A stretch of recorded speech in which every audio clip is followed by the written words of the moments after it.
حسن صاحب، بھارت میں اپوزیشن جماعت کانگریس نے پہلگام واقعے کو انٹیلیجنس کی ناکامی اور سیکیورٹی کی خامی قرار دے دیا ہے۔ کانگریس نے پہلگام حملے میں انٹیلیجنس کی ناکامی پر تحقیقات کا مطالبہ کر دیا ہے۔ دوسری طرف بھارت کے دفاعی ماہرین نے مودی سرکار کو خبردار کیا ہے کہ پاکستان ایٹمی طاقت ہے، ہمیں جذباتی فیصلوں سے باز رہنا چاہیے۔ یہ سینسیبل باتیں ہیں ساری، اور یہ کسی اور نے نہیں، کانگریس کی سربراہ جو ہیں سونیا گاندھی، ان کے داماد نے کہا ہے۔ اور پہلگام کا واقعہ اسی نفرت انگیز ہندو توائی یاد رکھنا، ہمارے آقا کا ایک حکم ہے کہ عبادت اور کھانے میں بھی اعتدال رکھو۔ انتہا پسند جہاں کا بھی ہوگا وہ قابل نفرت ہے، وہ جانور ہے، بھلے اس نے روپ دھارا ہوا انسان کا، آدمی کا ہی کیوں نہ ہو۔ بھارت میں اقلیتوں کے ساتھ جو کچھ ہو رہا ہے، مسلمانوں، مسیحیوں، یہ وہ وغیرہ وغیرہ سارا اچھا، اور تو اور یار میں حیران ہوں کہ یہ مینٹالٹی کیا ہے، ان کی ذہنیت کیا ہے کہ یہ لوگ اپنے ہی باپو کی ولدیت سے مکر گئے۔ کیسا ہے یہ؟ کون تھا نتھو رام گوڈسے جس نے وہ گاندھی جی نے تو بات بڑی ڈھنگ کی اصول کی تھی کہ جو پاکستان کے واجبات ہیں ان کو ادا کرو، تو اس نے اچھا انہوں نے مرن برت رکھا، تو ہندو توا کے وہ جو تھا کوئی پیروکار وغیرہ، یہ وہ اس نے انہیں قتل کر دیا، گوڈسے یا پتہ نہیں کیا نام تھا اس کا۔ اور لیڈرشپ اس چیز کا نام نہیں ہے، لیڈر تو ہمیں چپڑکنت کے بھی بن جاتے ہیں، کوئی قوم کسی صدر، وزیر اعظم وغیرہ وغیرہ کے علاوہ نہیں ہوئی کبھی بھی۔ Leadership is some thing different. تم اپنے عوام کے اس بات سے بالا تر کہ کسی کا مذہب کیا ہے، سوچ کیا ہے، نہیں، تم ایک سایہ جیسے بادل ہوتا ہے، جیسے بارش آتی ہے، وہ یہ نہیں سوچتی کہ یہ کوئی کافر ہے یا مسلمان ہے یا ہندو ہے یا سکھ ہے، عیسائی ہے، جو بھی ہے۔ تم عجیب لوگ ہو یار، اتنا انٹلیکچولی اتنا بینک کرپٹ ہونا میری سمجھ سے باہر ہے یہ۔ لیکن چونکہ وہ کہتے ہیں نا سیاست کے سینے میں دل نہیں ہوتا، تو سیاست کی کھوپڑی میں ہمارے جیسے ملکوں میں اس میں مغز بھی نہیں ہوتا۔ یہ پاپولیرٹی کے لیے یہ غیر انسانی حرکتیں تک کرنے سے باز نہیں آتے۔ لیکن بہرحال آگے چلو آپ۔ حسن صاحب، پریس کونسل آف انڈیا کے چیئرپرسن اور سابق سپریم کورٹ جج مرکنڈے کاٹجو نے اسٹیٹمنٹ دی ہے کہ پاک بھارت جنگ ہوئی تو بھارت کی اکانومی کا کچومر بن جائے گا۔ آپ کو یاد نہیں کل یہ جملہ میں نے بھی بولا تھا کہ جس کی جتنی ہے اکانومی مکمل برباد ہوگی۔ ان کا ڈیفینیٹلی سائز بڑا ہے، ملک کا سائز بڑا ہے، آبادی کا سائز بڑا ہے، اکانومی کا بھی اسی حساب سے بڑا ہے۔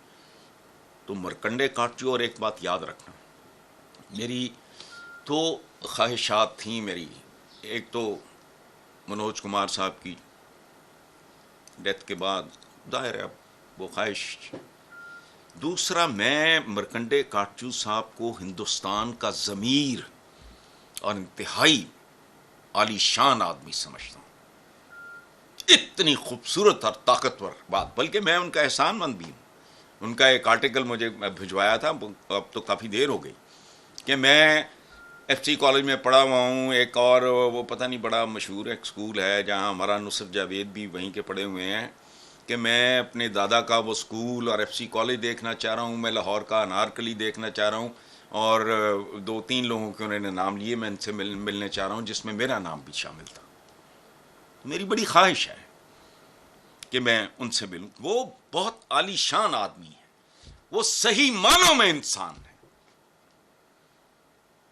وہ جو کہتے ہیں نا بس کا مشکل ہے ہر ایک کام کا آسان ہونا، آدمی کو بھی میسر نہیں انسان ہونا، تو وہ بہت عالی شان اور خوبصورت ہیومن بینگ ہیں۔ دیکھو انہوں نے یہ بھی کہا ہے کہ وار از اے ویری کاسٹلی تھنگ، یہ مہنگا ترین شغل ہے، ان کے لیے شغل ہے جنہوں نے مرنا نہیں، جن کے بچوں نے بچ جانا ہے، جن کے فلاں نے، نسلیں تباہ ہو جائیں گی لوگوں کی۔ اچھا، تو دونوں نیوکلیئر ویپن سے اچھا، لیکن یہاں میں انڈین چینل دیکھتا ہوں آج کل خاص طور پہ، میں پہلے بھی دیکھتا تھا،